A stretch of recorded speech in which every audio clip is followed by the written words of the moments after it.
Here is where John chapter 5 comes to life. John chapter 5. After this, there was a feast of the Jews, and Jesus went up to Jerusalem. Now there is at Jerusalem by the sheep market a pool, which is called in the Hebrew tongue Bethesda, having 5 porches. And in these lay a great multitude of impotent folk, of blind, halt, withered, waiting for the moving of the water. For an angel went down at a certain season into the pool and troubled the water, and whosoever then was the first after the troubling of the waters, stepping in, was made whole of whatsoever disease he had. And a certain man was there which had an infirmity for 38 years.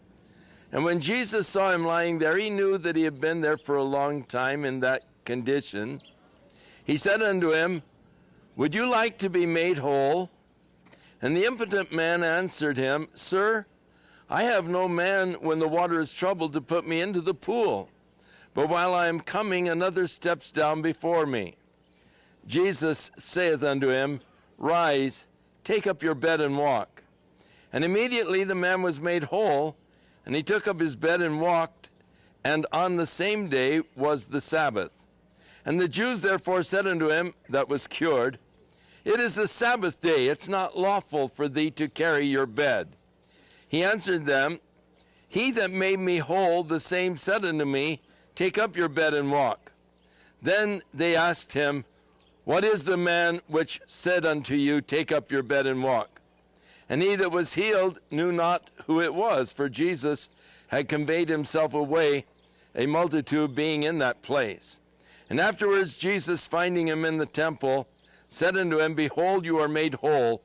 Sin no more, lest a worse thing come unto thee. The man departed and told the Jews that it was Jesus which had made him whole. And therefore did the Jews persecute Jesus, and sought to slay him, because he had done these things on the Sabbath day. But Jesus answered them, My Father works, and I also work. Therefore the Jews sought the more to kill him, because he had not only broken the Sabbath, but he said that God was his Father, making himself equal with God. So down below us are the pools of Bethesda. The tradition was that when the waters became troubled, the first one to get into the water would be healed of whatever ailment they had.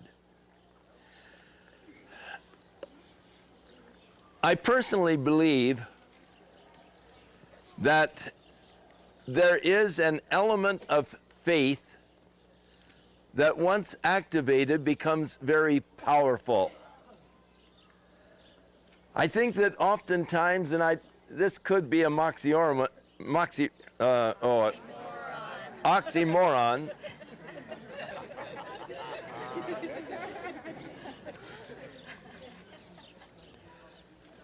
Because I don't know if faith is or can be passive, but I think that a lot of times we do believe that God can do it.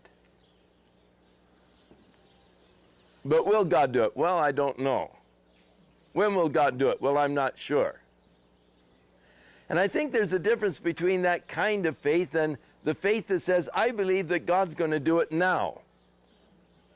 You remember back up at Capernaum when Jesus was on his way to the house of Jairus, there was a lady that made her way through the crowd and grabbed hold of the tassel on his garment.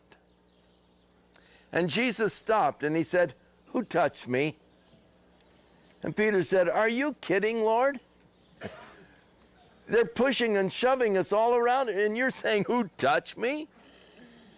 Jesus said, No, I felt that virtue went out from me. And the woman came and knelt, and she confessed that I have been hemorrhaging for 12 years, and I felt that if I could just but touch the tassel on your garment, I would be whole. And she said, the moment I did, the bleeding stopped. But you see, there was that, it was no longer I believe he can. I believe he might. But I believe as soon as I do, it's going to happen. And that was a point where she more or less activated faith. She put into practice that faith.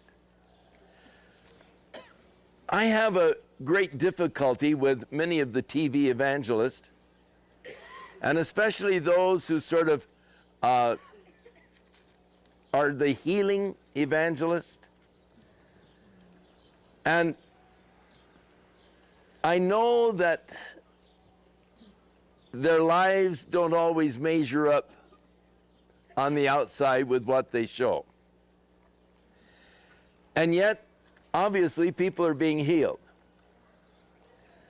But I believe that these men have a way of inspiring faith so that people have their faith activated when they see other people that are being touched or healed, that and they have a way of inspiring people to activate their faith, and thus God honors the faith of the individual who may be observing something that is sort of a put-on kind of a thing, but yet it activates their faith, and God honors the faith of that person who just reaches out and activates the faith at that moment.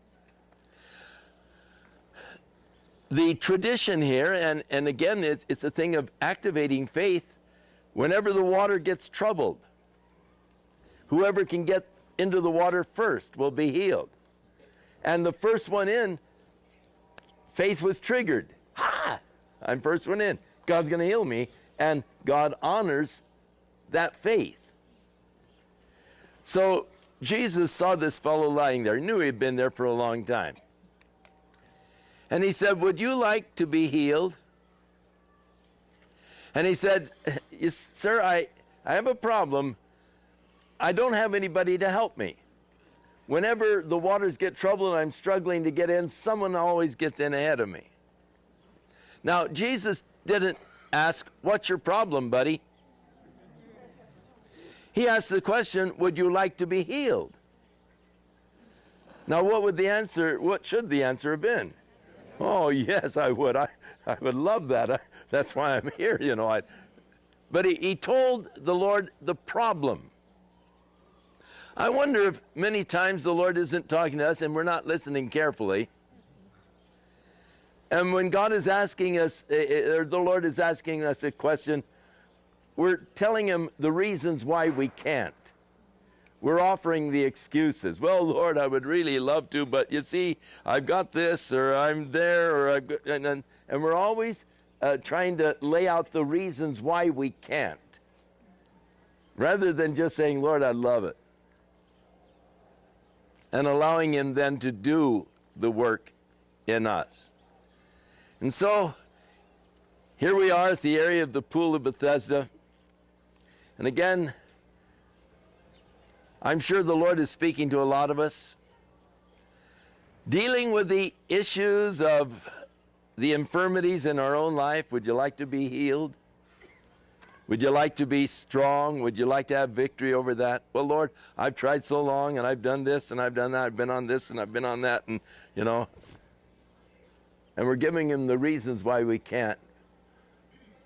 But there's no need of doing that. Just accept it. "Yes, Lord, I'd love you to work in my life. I'd love you to do your transforming work in me. I'd love to experience your power. I'd love to experience your healing. Yes, Lord, do your work in me today." We're going to go on in now to St. Anne's, and we're going to just worship the Lord a little bit in there. And as we do, just let the Lord work in your heart and work in your life.